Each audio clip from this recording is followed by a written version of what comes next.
थोड़ी सी आपकी मैं मजीद बड़ी करूं, हमारा लिटरेसी रेट क्या है? कितने लोग हैं जो सोशल मीडिया को और इसको एक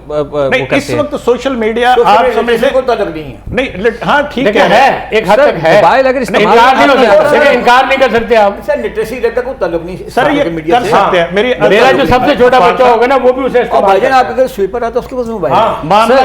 मामला ये है कि ये बात ठीक है कि सोशल मीडिया तक रसाई इस वक्त तकरीबन आप कह सकते हैं कि 80-85% लोगों की हो चुकी है, बल्कि बाकी लोगों की भी हो जाएगी इसमें। मामला ये है कि जी कि जब आपको ये सारा सिलसिला उस पे, लेकिन मैं फिर बात उसी पे आता हूँ कि उस शोर होगा को हम पॉपुलैरिटी समझ लेते हैं कि ये अक्सरियत है, लेकिन जब ग्राउंड पे जाते हैं वोट डालने हैं उस वक्त क्या बनता है, उस वक्त क्या है, क्यों नहीं उसकी अक्सरियत निकलती, यानी कि वोटर होना और सपोर्टर होना दो अलग चीजें हैं। फाइनल बात करूं नहीं, मैं मेरी अभी फाइनल बात मैं फिर उसके बाद आप फाइनल बात कीजिएगा।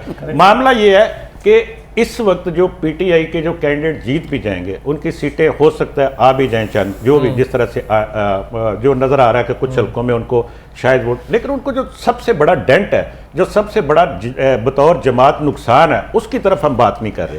वो बात यह है कि उनकी 33% जो रिजर्व सीटें हैं वो उसमें से उनको एक भी नहीं मिली। अगर बराबर पे भी वो चली जाती है ना, मैं इस वक्त फार्मूला कि अगर उनको इस वक्त बराबर पे भी वो सीटें ले लेती है, मैं कहता हूँ बाकी जमातों के सारी मिलकर चले, मैं कहता हूँ 2-4 ज्यादा भी हो जाए, ज्यादा भी ले ले, 33% सीटें हैं वो कहाँ जानी है, उनमें से तो एक भी उनको नहीं मिलनी, तो वो फिर बाकी आगे निकल जाएगी। इसलिए इस बात को तो मेरी राय है कि उनको तो उस रेस में नहीं आप रख सकते ना। इसके अलावा जो आजाद का खसारा होना है, नहीं मेरी राय कहता हूँ उसको भी छोड़ना है, आजाद का खसारा होना है, जो आजाद उम्मीदवार जीत के, मेरी राय यही है। वो देखिए वो कितना रेजिस्ट कर पाते हैं टेम्पटेशन को और प्रेशर को, कितना रेजिस्ट कर पाते हैं। जो लोगों ने चले हल्फ उठाए हुए हैं, लोगों ने कहा हुआ है यहाँ पे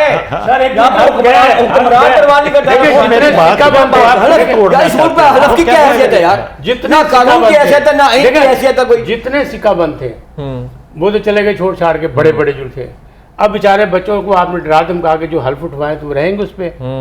ये कल के बाद शुरू होगा, 3 दिन जो है इसमें देखेंगे वफादारियां कैसे चेंज होंगी, क्या होगा। इस्तेकाम पाकिस्तान पार्टी को असद साहब कहाँ देख रहे हैं आप? देखिए इस्तेकाम पाकिस्तान हिस्सेदार पंजाब में भी होंगे, मरकज़ में भी होंगे। जिस तरह से भी उनको गुलाम सरवर खान की सीट वहाँ पे छोड़ी गई, इस तरह ओन चौधरी को किया गया। जनूबी पंजाब में जो है वो नहीं पूरी तरह से अलीम खान की सीट है। जनूबी पंजाब में जहांगीर तरीन के मुकाबले में जो कांजू ग्रुप है उन्होंने आगे से मतलब मज़ामत की है, तो वो वहाँ पे लड़ रहे हैं, लेकिन मुल्तान में शायद तरीन साहब जो है वो कर रहे हैं, तो 4-5 सीटें तो उनको निकालनी चाहिए। ये अच्छा, इसमें हम क्योंकि बहुत पैटी इश्यूज़ के अंदर चले गए, आप इकॉनमी को देखें कि आगे आज के बाद मुल्क को कौन चलाएगा और उनकी पॉलिसीज़ क्या होंगी, मंशूर उनका क्या है। अगर मुझे नकवी साहब या पैनलिस्ट में से कोई ये बता दे, साहब ने मेरे लड़ना है जो उन्होंने वारी आती तुसी कोई नुमाइंदा ले अच्छा, उसमें इनको किसी को भी नहीं पता कि पीटीआई का इस वक्त वज़ीर ख़जाना नामजद कौन है, आगे जो मुल्क को चलाएगा, या पीपल्स पार्टी का नामजद वज़ीर ख़जाना कौन है। उसके अलावा मुल्क को अगले 3 सालों में $70 अरब वापस करने हैं। उसके अलावा जो हमारे पास 25-30% इस वक्त इन्फ्लेशन रेट है वो वापस कैसे आएगा। उसके अलावा का फार्मूला उनके पास हाँ, तो उनके पास है, तो जो हल करने जा रहे हैं ना वही आएंगे। और जिन्होंने 2018 में सारा कुछ किया था वो सीक्वल अभी जो है वो इस वक्त चला रहे हैं। तो ये सारी डिबेट हमारी जो है ना वो कह लें कि एक लासिल गुफ्तगू है कि इसमें फ़लाँ जो है उसने फ़लाँ बात कर दी, फ़लाँ जो है फ़लाँ जगह पे प्रेस कॉन्फ्रेंस कर रहा है, वो हार रहा है। उन्होंने ऑलरेडी सारा कुछ मैनेज किया हुआ है। उन्होंने अगर 10 दिन पहले सजाएं दिलवा दी हैं, उन्होंने उसके अलावा जो है वो बल्ला ले लिया है। ये तो इलेक्शन में हार है ना, ये 2018 का, अच्छा 2018 का जिस तरह से हरफ आया था उसके ऊपर तो पूरी किताब ही आ गई थी ना, आरटीएस बिठा के 8 दिन। तो उस वक्त तो ये सारे जो है ना वो ठंड माहौल में बैठे हुए थे। उस वक्त जो है ना वो आला इखलाकी मियार पे माने जो है ना, तो अब अगर आपने झूठ और झूठ